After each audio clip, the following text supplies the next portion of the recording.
नमस्कार. आजच्या बातमीपत्रात मी विनायक घोडे आपलं स्वागत करतो. सुरुवातीला एक नजर ठळक बातम्यांवर. बिहार विधानसभा निवडणुकांचा कार्यक्रम आज जाहीर होण्याची शक्यता.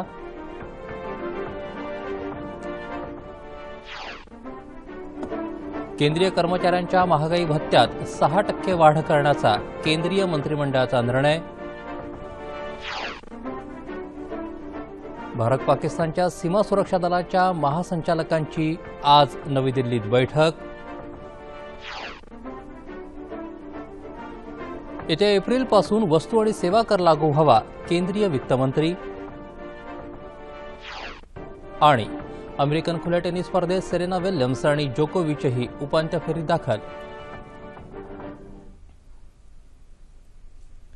नमस्कार. आता बातम्या विस्तारानं पाहूयात. बिहार विधानसभा निवडणुकांच्या तारखा आज जाहीर होण्याची शक्यता आहे. निवडणूक आयोगानं आज पत्रकार परिषद घेणार असल्याची माहिती एका पत्रकात दिली आहे. त्यावरून ही अटकळ बांधण्यात येते. 243 सदस्यीय बिहार विधानसभेची मुदत येत्या 29 नोव्हेंबरला संपणार आहे. मुख्यमंत्री नितीश कुमार तिसऱ्यांदा कौल आजमावणार असून राजद आणि काँग्रेसच्या साथीनं ते निवडणूक लढवणार आहेत. तर भाजपा, रामविलास पासवान यांची लोकजनशक्ती पार्टी आणि उपेंद्र कुशवाहा यांच्या आरएलएसपीला घेऊन निवडणूक रिंगणात आहेत. सध्या निवडणूक आयोगाची पत्रकार परिषद सुरू आहे.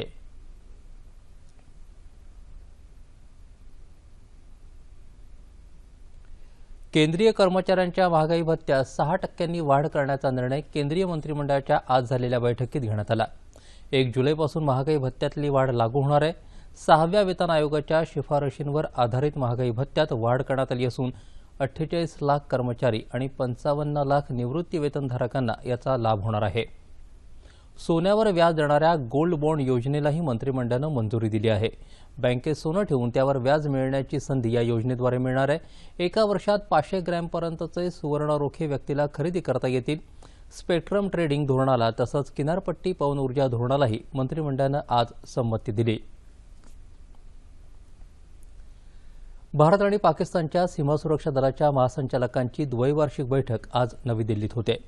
पाकिस्तानच्या सीमा सुरक्षा दलाचे महासंचालक मेजर जनरल उमर फारुक बुरुकी यांच्या अध्यक्षतेखालील 15 जणांचं शिष्टमंडळ भारतात आलं आहे. भारतीय सीमा सुरक्षा दलाचे महासंचालक देवेंद्र कुमार पाठक हे भारताचं प्रतिनिधित्व करतील.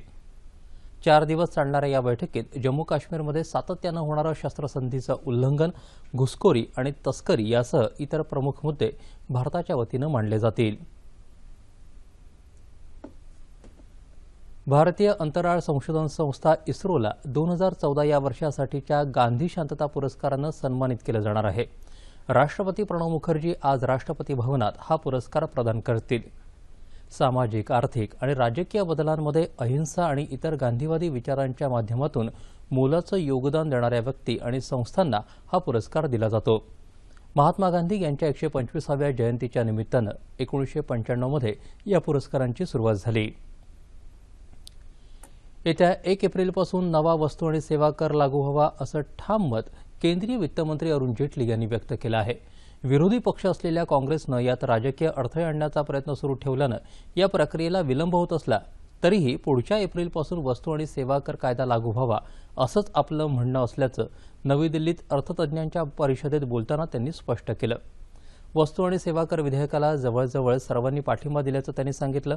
सध्याची जागतिक आर्थिक परिस्थिती म्हणजे भारतासाठी संधी आहे असं सांगून उच्च विकास दर गाठण्यासाठी विकासाच्या मार्गावरून न ढळता वाटचाल सुरूच ठेवणं महत्त्वाचं असल्याचं ते म्हणाले. येत्या 4 वर्षात कॉर्पोरेट टॅक्स 25% आणण्यासाठी टप्प्याटप्प्यानं कमी करण्यात येणाऱ्या कर सवलतींची यादी येत्या काही दिवसात सरकार जाहीर करणार आहे. याद्वारे कराचा स्तर हळूहळू जागतिक पातळीच्या समक्ष आणण्यात येणार आहे. समान श्रेणी समान निवृत्ती वेतन देण्यासारखे निर्णय काँग्रेसला 40 वर्षात घेता आले नाहीत. असे निर्णय नरेंद्र मोदी यांच्या नेतृत्वाखालच्या सरकारनं अवघ्या 6 वर्षात घेतले असं केंद्रीय मनुष्यबळ विकास मंत्री स्मृती इराणी यांनी एका पत्रकार परिषदेत सांगितलं. निवडणुकीच्या वेळी दिलेली आश्वासनं पंतप्रधान नरेंद्र मोदी यांनी पूर्ण केली नाहीत अशी टीका काँग्रेस अध्यक्ष सोनिया गांधी यांनी केली. या टीकेला उत्तर देताना स्मृती इराणी यांनी पंतप्रधान मोदी यांच्या नेतृत्वाखालील सरकारनं केलेल्या कामांची यादी सादर केली. जनधन योजनेला मिळालेला उदंड प्रतिसाद तसंच एका वर्षात देशातल्या प्रत्येक शाळेत शौचालय बांधण्यासाठी केलेले प्रयत्न याविषयी माहिती घेऊन स्मृती इराणी यांनी सोनिया गांधी आपल्या पक्षाचं अपयश लपवण्यासाठी पंतप्रधान मोदी यांच्यावर टीकेची झोड उठवत आहेत असं पत्रकारांना सांगितलं. चलन फुगवट्याच्या अल्पदराची सध्याची स्थिती दीर्घकाळ कायम राहण्याची शक्यता रिझर्व्ह बँकेचे डेप्युटी गव्हर्नर आर गांधी यांनी व्यक्त केली आहे. ते काल मुंबईत एका कार्यक्रमात बोलत होते. गेल्या 5 महिन्यांपासून ग्राहक दर निर्देशांकानं उतरता कल राखलाय, तर गेल्या 9 महिन्यांपासून घाऊक दर निर्देशांक देखील सातत्यानं कमी होत उणे 4.5% आलाय. ही स्थिती पुढे कायम राहण्याची शक्यता नाकारता येत नाही असं ते म्हणाले. वित्तपुरवठा करणाऱ्या लहान बँकांचे परवाने मिळवण्यासाठी 72 संस्था किंवा व्यक्तींनी अर्ज केले असून 3 ते 4 आठवड्यात त्यांची नावं अंतिम केली जातील अशी माहिती गांधी यांनी दिली. राज्याच्या मोठ्या भागावर सध्या दुष्काळी परिस्थितीचं सावट आहे. पावसाअभावी शेती संकटात असून संकटग्रस्त शेतकऱ्यांना दिलासा देण्यासाठी पशुसंवर्धन, दुग्धविकास आणि मत्स्य व्यवसाय विभागाच्या विविध योजना गतिमान करण्याचे निर्देश राज्यमंत्री विजय देशमुख यांनी वरिष्ठ अधिकाऱ्यांना काल मंत्रालयात झालेल्या बैठकीत दिले. शेतीचा जोड व्यवसाय म्हणून शेतकरी पशुपालन आणि दुग्ध व्यवसायाचा आधार घेतात. मात्र पाणी आणि चाऱ्याअभावी हा व्यवसाय संकटात आलाय. संकटग्रस्त शेतकऱ्याला मदत करण्यासाठी राज्य शासन सर्वतोपरी मदत करत असल्याचं त्यांनी सांगितलं. पशुसंवर्धन, दुग्धविकास आणि मत्स्य व्यवसाय विभागानं पुढाकार घेऊन विभागाच्या विविध योजना शेतकऱ्यांच्या दारापर्यंत पोहोचवाव्यात. पशुसंवर्धन विभागानं रिक्त पदांची भरती प्रक्रिया गतिमान करावी. वैरण क्षेत्र विकास आणि साठा योजना प्रभावीपणे राबवाव्यात. दुधाला पूरक व्यवसाय म्हणून पशुपालन करणाऱ्या शेतकऱ्याला दुधाचा चांगला भाव मिळावा यासाठी आवश्यक उपाययोजना कराव्यात असे निर्देशही त्यांनी दिले. जुन्या आणि मोडकळीला आलेल्या तसंच धोकादायक इमारतीचा कोणत्याही परिस्थितीत लवकरच पुनर्विकास आणि क्लस्टर डेव्हलपमेंट करण्यात येईल असं गृहनिर्माण मंत्री प्रकाश मेहता यांनी म्हटलं आहे. ते काल मंत्रालयात झालेल्या बैठकीत बोलत होते. मुंबईतल्या जुन्या आणि मोडकळीला आलेल्या इमारतींचा प्रश्न लवकरात लवकर मार्गी लागावा यासाठी न्यायालयानं दिलेल्या आदेशांचं पालन करून संबंधितांना नोटीस देण्यात येईल असंही ते म्हणाले. परळमधल्या कामगार स्वधन सहकारी गृहनिर्माण सोसायटी या इमारतीचा लवकरच पुनर्विकास करण्यात येणार आहे असं त्यांनी सांगितलं. रायगड जिल्ह्यात साथीच्या रोगांनी डोकं वर काढलं असून जनतेचं आरोग्य सुस्थितीत राहावं यासाठी जिल्हा परिषदेनं हाती घेतलेल्या पाणी आणि स्वच्छता अभियान कार्यक्रमाला यश येताना दिसतंय. या कार्यक्रमांतर्गत 721 ग्रामपंचायतींना जलस्वच्छतेचं ग्रीन कार्ड दिलं आहे. स्वच्छता मिशन कक्षाकडून वेळोवेळी होत असलेल्या जनजागृतीमुळे जलसाक्षरतेचं महत्त्व वाढत आहे. रायगड जिल्ह्यात मान्यता मिळालेल्या एकूण 824 ग्रामपंचायतींमध्ये जलसुरक्षकांची नियुक्ती केली आहे. पाणवठ्यांची निगा राखणं, पाण्याचं शुद्धीकरण करणं आणि वेळोवेळी पाण्याची जैविक रासायनिक तपासणी करणं ही जबाबदारी जलसुरक्षकांवरती सोपवली आहे. दुष्काळग्रस्त जिल्ह्यातले शेतकरी सध्या संसाराचा गाडा कसा हाकायचा या विवंचनेत आहेत. मात्र या परिस्थितीवरती मात करण्यासाठी उस्मानाबाद जिल्ह्यातल्या शेतकरी कुटुंबातल्या महिलांनी सुरू केलेल्या कडकनाथ कोंबडी पालनाचा व्यवसाय त्यांच्या कुटुंबांसाठी लाभदायक ठरतोय.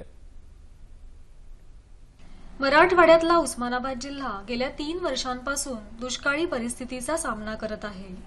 दुष्काळाच्या या परिस्थितीत न डगमगता शेतकरी कुटुंबातल्या महिला शेतीला पूरक जोडव्यवसाय करून आपल्या संसाराला आर्थिक हातभार लावण्यासाठी पुढे सरसावल्या आहेत. उस्मानाबाद जिल्ह्यातल्या 10 शेतकरी महिला बचत गटांनी कडकनाथ जातीच्या कोंबडी पालनाचा व्यवसाय सुरू केला आहे. तुळजापूर इथल्या कृषी विज्ञान केंद्राद्वारे या महिलांना कडकनाथ जातीच्या कोंबडी पालनाचं प्रशिक्षण देण्यात आलं. आता या कोंबड्यांच्या अंडी आणि मांस विक्रीतून इथल्या महिला चांगला नफा मिळवू लागल्या आहेत. कडकनाथ कोंबडी, एक कोंबडी वर्षाला जवळजवळ 80 ते 85 अंडे देते. तर तिच्या आम्हाला 9 दिल्या होत्या कोंबड्या.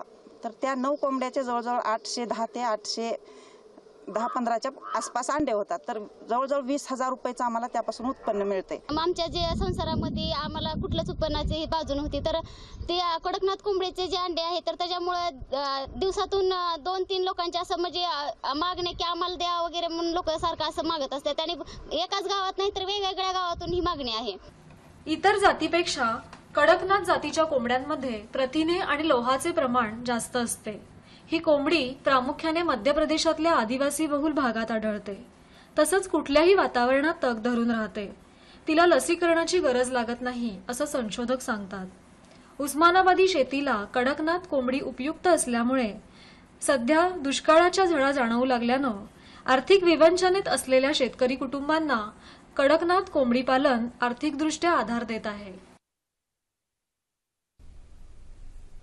ई पेमेंट माध्यमाचा वापर सुरू होऊन 1.5 दशक लोटलं असलं तरी त्याचा सुरक्षितपणे वापर करणं तसंच गुन्हे कसे कमी होतील याचं प्रशिक्षण सर्वसामान्य ग्राहकांना देणं गरजेचं आहे असं प्रतिपादन रत्नागिरीचे पोलीस अधीक्षक संजय शिंदे यांनी केलं. भारतीय राष्ट्रीय देयक महामंडळ आणि विदर्भ कोकण ग्रामीण बँक यांच्या संयुक्त विद्यमानं रत्नागिरी इथं आयोजित ई पेमेंट जनजागृती कार्यक्रमात प्रमुख पाहुणे म्हणून ते बोलत होते. ई पेमेंट जनजागृतीबाबत राज्यात 4 तर देशभरात 56 ग्रामीण बँकांमध्ये 120 ठिकाणी काल एकाच वेळी हा कार्यक्रम आयोजित करण्यात आला होता. यावेळी एटीएम कार्डचा वापर कसा करावा तसंच इंटरनेट बँकिंग सेवेची माहिती देण्यात आली. गुन्हे घडू नयेत यासाठी बँकांनी घ्यायची काळजी आणि तांत्रिक परिपूर्णता याविषयी डॉक्टर संजय शिंदे यांनी मार्गदर्शन केलं. मुस्लिम समाजानं जातीपातीच्या राजकारणापासून दूर राहून शिक्षण घेऊन आपलं जीवनमान सुधारावं. मुस्लिम समाजाच्या विकासासाठी केंद्र आणि राज्यातील भाजपा सरकार विविध योजना राबवते अशी माहिती भाजपाचे अल्पसंख्याक मोर्चाचे प्रदेशाध्यक्ष जमाल सिद्दीकी यांनी दिली. मुस्लिम समाजाला विकासाच्या मुख्य प्रवाहात आणण्यासाठी सोलापूर इथं काल अल्पसंख्याक मेळाव्याचं आयोजन केलं होतं. त्यावेळी ते बोलत होते. देशातील सर्व घटकांचा विकास हेच केंद्र आणि राज्य सरकारचं उद्दिष्ट आहे. मुस्लिम समाजाच्या शिक्षणासाठी केंद्र आणि राज्य सरकारनं कौशल्य विकासावर आधारित अनेक योजना अंमलात आणल्या आहेत. मुस्लिम समाजानं त्याची माहिती घेऊन आपला विकास साधावा असं आवाहन जमाल सिद्दीकी यांनी यावेळी केलं. मेळाव्याला खासदार शरद बनसोडे, शहराध्यक्ष अशोक निंबर्गी यांच्यासह अनेक पदाधिकारी उपस्थित होते.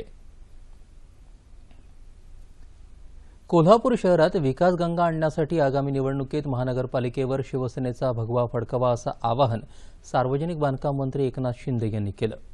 कोल्हापुराची शान उंचावेल अशा पद्धतीनं कोल्हापूरचा विकास करू अशी ग्वाही त्यांनी यावेळी दिली. महापालिका निवडणुकीच्या पार्श्वभूमीवर काल शिवसेना मेळाव्यात ते बोलत होते. शिंदे यांनी काँग्रेस राष्ट्रवादीच्या कारभारावर जोरदार टीका करत रस्ते, गटारं, पथदिवे, पिण्याचं पाणी यासारख्या मूलभूत सुविधा नागरिकांना मिळत नसल्याचं मत व्यक्त केलं. सत्ता असो वा नसो शिवसेनेची बांधिलकी जनतेशी असून कोल्हापुरात पुन्हा टोल सुरू होणार नाही अशी ग्वाही शिंदे यांनी यावेळी दिली. मेळाव्याला आमदार राजेश क्षीरसागर, नगरसेवक राजू हुंबे आदी उपस्थित होते. गणेशोत्सव 8 दिवसांवर येऊन ठेपला असूनही मुंबई गोवा राष्ट्रीय महामार्गावरचे खड्डेही भरले नाहीत याकडे लक्ष वेधण्यासाठी या महामार्गावर चिपळूण इथं काँग्रेस नेते खासदार हुसेन दलवाई यांच्या नेतृत्वाखाली रास्ता रोको करण्यात आलं. मुंबई गोवा राष्ट्रीय महामार्गाचं चौपदरीकरण रखडलंय. रत्नागिरी जिल्ह्यातलं दुपदरीकरणही झालेलं नाही. रस्त्यांची अवस्था दयनीय असून सरकारनं उपाययोजना केली नाही तर संपूर्ण राज्यात काँग्रेस पक्ष महामार्गावर रास्ता रोको करेल असा इशाराही त्यांनी यावेळी दिला. रास्ता रोकोमुळे या महामार्गावरची वाहतूक काही काळ विस्कळीत झाली होती. पोलिसांनी हुसेन दलवाई यांच्यासह कार्यकर्त्यांना ताब्यात घेऊन वाहतूक सुरळीत केली. मुंबई उच्च न्यायालयाचं सर्किट बेंच कोल्हापूर इथं स्थापन करण्यात यावं या मागणीसाठी खंडपीठ कृती समितीनं आज आंदोलन केलं. कोल्हापूरसह सांगली, सातारा, रत्नागिरी, सिंधुदुर्ग आणि सोलापूर या 6 जिल्ह्यांमधल्या न्यायालयीन कामकाजावर आजपासून 3 दिवस बहिष्कार टाकण्याचा तसंच उद्या कोल्हापूर बंद पुकारण्याचा निर्णय वकिलांनी घेतला आहे. यापूर्वी मोर्चे, निदर्शनं करत तसंच सलग 55 दिवस न्यायालयीन कामकाज बंद ठेवून वकिलांनी आपला निषेध व्यक्त केला होता. मुंबई उच्च न्यायालयाचे मुख्य न्यायमूर्ती मोहित शाह यांनी या संदर्भात खंडपीठ कृती समितीच्या शिष्टमंडळाशी चर्चा करून आपण निवृत्त होण्यापूर्वी निर्णय घेतला जाईल असं सांगितलं होतं. मात्र सर्किट बेंच स्थापन करण्याबाबत निर्णय न घेतल्याने हे निषेध आंदोलन करण्यात आलं. महाराष्ट्रातल्या धनगर समाजाचा अनुसूचित जमाती प्रवर्गात समावेश करण्यात यावा या मागणीसाठी आज सोलापुरातल्या 13 मैल इथं धनगर सेनेच्या वतीनं रास्ता रोको आंदोलन करण्यात आलं. लोकसभा आणि विधानसभा निवडणुकीच्या वेळी भाजपानं महाराष्ट्रातल्या धनगर समाजाचं अनुसूचित जमाती प्रवर्गात समावेश करण्याचं दिलेलं आश्वासन न पाळल्यामुळे धनगर समाजाची घोर निराशा झाली आहे. म्हणून धनगर समाजाला न्याय मिळवून देण्यासाठी आंदोलन करत असल्याचं आंदोलनकर्त्यांचं म्हणणं आहे. धनगर समाजाचा अनुसूचित जमाती प्रवर्गात समावेश न झाल्यास राज्यभर आंदोलन करण्याचा इशारा देण्यात आला.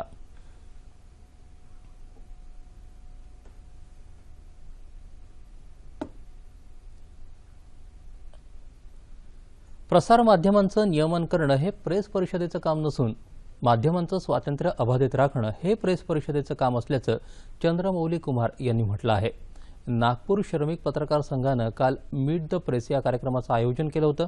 या कार्यक्रमाला प्रेस काउन्सिल ऑफ इंडियाचे अध्यक्ष न्यायमूर्ती चंद्रमौली कुमार प्रसाद उपस्थित होते। पत्रकारांवर होणारे हल्ले हा चिंतेचा विषय असून यासंबंधी अहवालाच्या आधारे योग्य ती पावलं उचलावीत अशी विनंती राज्य सरकारला केल्याची माहिती त्यांनी यावेळी दिली।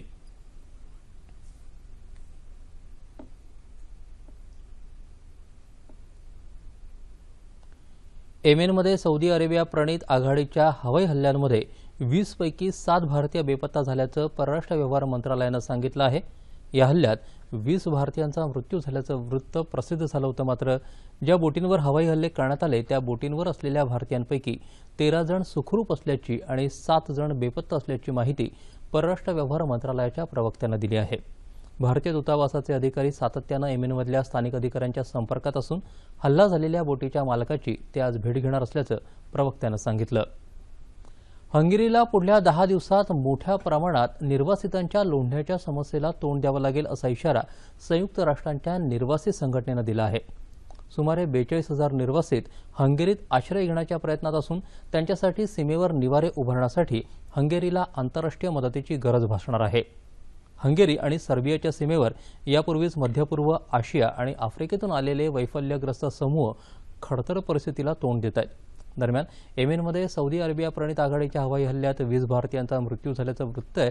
मात्र भारताच्या परराष्ट्र व्यवहार मंत्रालयानं या वृत्ताची पुष्टी केली नसून त्याची शहानिशा केली जात आहे। या संदर्भात आंतरराष्ट्रीय घडामोडीचे अभ्यासक शैलेंद्र देवळणकर यांनी दूरध्वनीवरून दूरदर्शनला माहिती दिली आहे।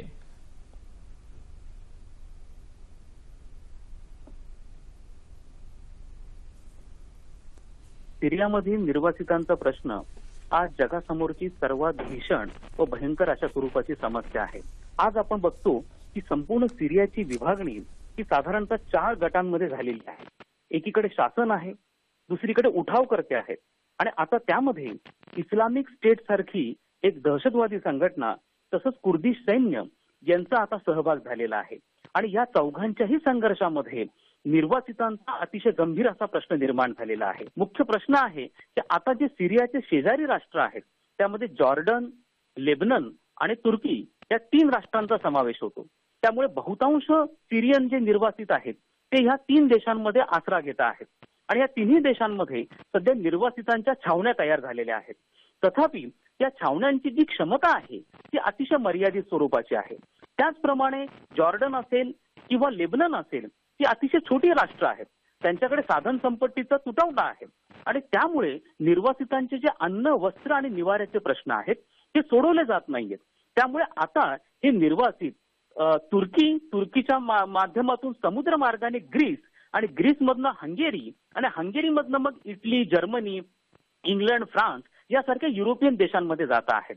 आणि त्यांचं युरोपला जाण्यामागचं मुख्य कारण असं आहे की एक तर सर्व अरब देश जे आहेत ते अरब देश त्यांना स्वीकारायला तयार नाहीयेत आणि त्यामागे काही 2 महत्वाची कारणं देखील आहेत। कारण यापैकी हे जे अरब देश आहेत हे निर्वासितांच्या अधिकारांसंदर्भामध्ये जो आंतरराष्ट्रीय मसुदा आहे त्यावरती ह्या अरब देशांनी एक तर स्वाक्षरी केलेली नाहीये। आणि या अरब देशामधली जर आपण लोकसंख्या बघितली तर आपल्याला असं दिसतं की स्थानिक हे फक्त 10 ते 15% आहेत आणि जे परदेशातून आलेले आहेत त्यांचं प्रमाण 80 ते 85% आहे। त्यामुळे हे अरब देश सिरियन निर्वासितांना स्वीकारायला तयार नाहीयेत। त्यामुळे यांचे लोंढेच्या लोंढे हे युरोपकडे जात आहेत कारण युरोपमध्ये त्यांना भविष्य आहे आणि बहुतांश युरोपियन देशांनी निर्वासितांच्या संदर्भातल्या अधिकारांच्या संदर्भातला संयुक्त राष्ट्र संघटनेकडनं जो आंतरराष्ट्रीय करार केला आहे त्याच्यावरती स्वाक्षऱ्या केलेल्या आहेत। त्यामुळे येणाऱ्या निर्वासितांना अन्न, वस्त्र आणि सुविधा पुरवणं हे त्यांच्यासाठी बंधनकारक आहे आणि त्यामुळे हे सगळे लोंढे आता युरोपकडे पोहोचत आहेत आणि तिथं त्यांना शिक्षण, अन्न, वस्त्र, निवारा यांच्या गरजा मिळू शकतील किंवा पूर्ण होऊ शकतील याची त्यांना अपेक्षा असल्यामुळे सध्या फार मोठ्या प्रमाणावरती स्थलांतर हे त्यांचं युरोपकडे चाललेलं आहे। या संपूर्ण प्रकरणामध्ये आता आंतरराष्ट्रीय समुदायाने लक्ष घालणं फार गरजेचं आहे। जितक्या लवकर सिरियाचा संघर्ष थांबेल तितक्या लवकर हा निर्वासितांचा प्रश्न सुटण्याची शक्यता आहे। देशातल्या धवल क्रांतीचे जनक म्हणून ओळखल्या जाणाऱ्या वर्गीस कुरियन यांचा 3रा स्मृतिदिन। सह्याद्री वाहिनीचं त्यांना विनम्र अभिवादन। दुधाचा महापूर या जागतिक कृषी विकास कार्यक्रमाअंतर्गत दुधाचं विक्रमी उत्पादन घेणाऱ्या कुरियन यांनी अथक परिश्रम घेऊन भारतात धवल क्रांती घडवून आणली. त्यामुळे दुधाचं सर्वात जास्त उत्पादन घेणारा देश अशी भारताची नवीन ओळख बनली. सहकारी चळवळीतले ज्येष्ठ कार्यकर्ते आणि अमूल दूध उत्पादक कंपनीचे माजी संस्थापक असलेल्या कुरियन यांच्या आनंद मॉडेलमुळे खऱ्या अर्थानं अमूलला राष्ट्रीय पातळीवर ओळख मिळाली. गायीच्या दुधावर प्रक्रिया करून दूध पावडर हा प्रकार कुरियन यांनीच भारतात आणला. त्यांच्या अतुलनीय योगदानाबद्दल 1986 मध्ये भारत सरकारकडून कृषी क्षेत्रातला अत्यंत मानाचा समजला जाणारा कृषी रत्न हा पुरस्कार त्यांना प्रदान करण्यात आला होता. कुरियन यांना रॅमन मॅग्सेसे, पद्मश्री, पद्मभूषण आणि पद्मविभूषण अशा विविध राष्ट्रीय आणि आंतरराष्ट्रीय पुरस्कारांनी सन्मानित करण्यात आलं होतं. त्यांचं हे महान कार्य संशोधकांना नेहमीच मार्गदर्शक आणि प्रेरणादायी ठरेल हे नक्की. आत्ताच हाती आलेल्या बातमीनुसार बिहार विधानसभा निवडणुकीसाठीच्या तारखा मुख्य निवडणूक आयुक्त नसीम झैदी यांनी आज जाहीर केल्या. 5 टप्प्यांमध्ये निवडणूक होणार असून पहिल्या टप्प्यासाठीचं मतदान 12 ऑक्टोबरला होणार आहे. या निवडणुकीसाठी 6.68 कोटी मतदार आहेत. निवडणूक खुल्या आणि निपक्ष वातावरणात व्हावी यावर निवडणूक आयोगाचा कटाक्ष राहणार आहे. सर्व मतदान केंद्रांवर केंद्रीय राखीव पोलीस दलाचे जवान तैनात राहणार आहेत. दुसऱ्या टप्प्यासाठी 16 ऑक्टोबर, तिसऱ्या टप्प्यासाठी 28 ऑक्टोबर, चौथ्या टप्प्यासाठी 1 नोव्हेंबर तर 5व्या टप्प्यासाठी 5 नोव्हेंबरला मतदान होणार आहे. 8 नोव्हेंबरला मतमोजणी होणार आहे. आधुनिक हिंदी साहित्याचे जनक भारतेंदू हरिश्चंद्र यांची आज जयंती. साहित्याच्या नाटक, कविता, लित अशा क्षेत्रात त्यांनी आपला ठसा उमटवला. बोलीभाषेच्या सहज सोप्या शब्दांनी हिंदी भाषेतल्या साहित्याची गोडी देशभरातल्या वाचकांना लावण्यात त्यांनी महत्त्वाची भूमिका वठवली. वैदिक हिंसा हिंसा न भवती, भारत दुर्दशा, नीलदेवी, प्रेम मालिका, प्रेम मधुरी, प्रेम तरंग, होली यासारख्या त्यांच्या अनेक साहित्यकृती वाचकांच्या मनात अजूनही रुंजी घालतायत. वयाच्या 15व्या वर्षी सुरू झालेली त्यांची साहित्य कारकीर्द अवघ्या 34व्या वर्षी संपली खरी, मात्र दर्जेदार साहित्याचा वसा मागे ठेवून गेली आहे प्रत्येक साहित्य रसिकांसाठी.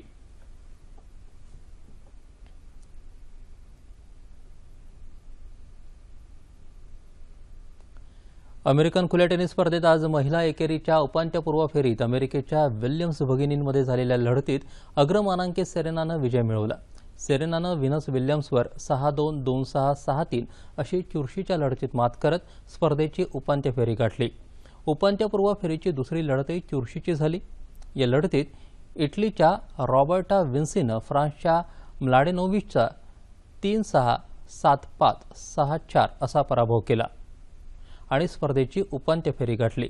तर सर्बियाच्या नोवोक जोकोविचनं स्पेनच्या फेलिसिनो लोपेसचा 6-3, 3-6, 6-3, 7-6 असा पराभव करून पुरुष एकेरीची उपांत्य फेरी गाठली. राज्यात दुष्काळाच्या झळा सोसणाऱ्या मराठवाड्याच्या अनेक भागात काल पावसानं दमदार हजेरी लावली.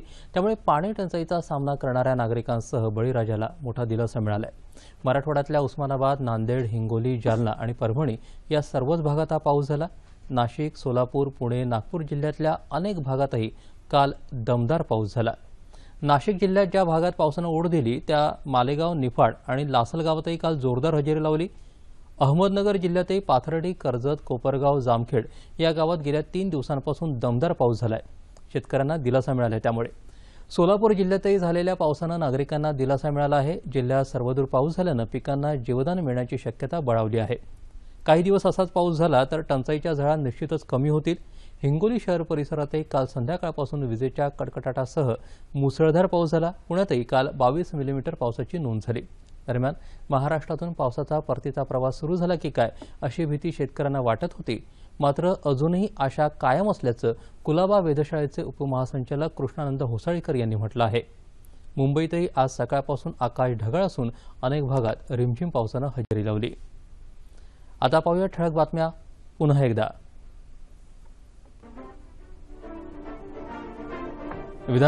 बिहार विधानसभा निवडणुकांचा कार्यक्रम जाहीर. 5 टप्प्यात निवडणुका होणार. पहिल्या टप्प्यासाठी 12 ऑक्टोबरला मतदान. केंद्रीय कर्मचाऱ्यांच्या महागाई भत्त्यात 6% वाढ करण्याचा केंद्रीय मंत्रिमंडळाचा निर्णय. भारत पाकिस्तानच्या सीमा सुरक्षा दलाच्या महासंचालकांची आज नवी दिल्लीत बैठक.